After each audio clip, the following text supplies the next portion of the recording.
there are 3 stages of developing when these neuropathways fire up. There are 3 levels of sensories. The first one is it's too late, meaning the emotion has traveled right through our body and we can sense it. But interesting about neuropathways and about changing our reality, we can always go back into time because time doesn't really exist. So let's say that I had an outburst of rage, and it's been an hour later, and I can feel the chemical warfare in my body reducing. At that particular point, I can go back and go, this is not the reality I choose any longer. These sensories, these neuropathways, have no such thing as time. They just have reacting. So they find all kinds of sensories throughout a day, behavior, people, how people look, and how people behave, and how people see. So at that particular moment, we're outraged, it's an hour later, and we can feel the adrenaline coming down. It can be eating disorder. It can be any addiction. It could be any feeling, any emotion, rage, sister, brother, sister, and anything, disappointment, relationship. And the next day, even an hour later, by simply saying, this is not the reality I choose any longer. I'm choosing a different reality. I am not there yet. I might not know how, but I am on my way of creating a new reality.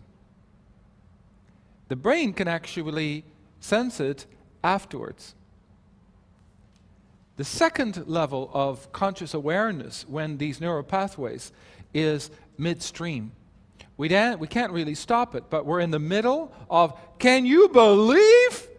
Or the disappointment or the abandonment or the issue. That we actually can develop the conscious awareness midstream. We might not be able to stop it by simply saying, oh, this is not what I want anymore. This has got to go. This is so not what I choose.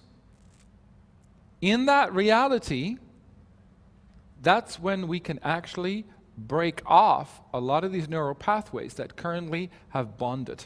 So many of the sensories that have actually brought that reality together, that's a really good moment where we can make a change. The third level of consciousness is you wake up and you're restless. You wake up and you just know shit's going to come down the slide. You can feel it in your body. You just know, like, oh, I don't know how, who, what, when, something's going to happen. You are restless. This is where the soul is aware of the neuropathways that are going to fire that day. It is a warning of the soul that the soul says there is going to be a brainstorm happening today. We create our day the night before. All reality in which we see of today was already created yesterday. It's a hard concept. So when you wake up in the morning, yes, we can alter it. We're not stuck in it. But we create the foundation of today. The disappointments of today, the highs of today, all those things we create the day before. Sometimes a week before, sometimes a month before. We just don't know that. So this day is slotted to have a train that's going to unload a coal, and that coal can be happiness, disappointment, anger, rage, car accident, anything and everything. All of it is embodied. Some of that unloading of today is past karma, present karma, addiction, sensories, things that trigger us off. So what makes up a day is a multitude of factors. That's why they call it the play of consciousness. The play of consciousness means that there are many factors, and you need to be the visionary, the conductor, or the witness. How do we change these multitude of facets that all collectively come together in one big train that we can't stop? Is becoming the witness. I'm sorry? Meditation. The witness, desiring of becoming the witness of that particular day, you might not know where it comes from. You might still go through a particular act, but the act will be less than what it would have been. I might still be a junkie. I might still be angry. I might still be disappointed. I might still be, but I am weakening the neural pathways.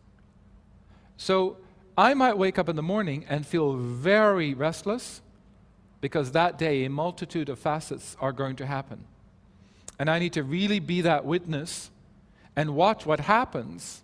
It gives an indicator of what's coming down the pipe.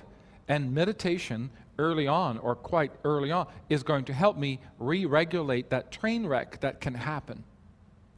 Or really just watching and knowing that this train wreck is happening, meaning emotions, feelings, by really stepping back and watching the day as I am a witness of myself.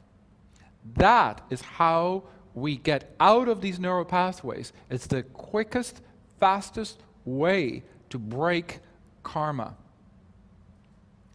Meaning that we've become so attuned, we don't know where it all comes from, but we've become absolutely the witness, and we are listening to the soul and the indications and the movements and the expressions of the soul.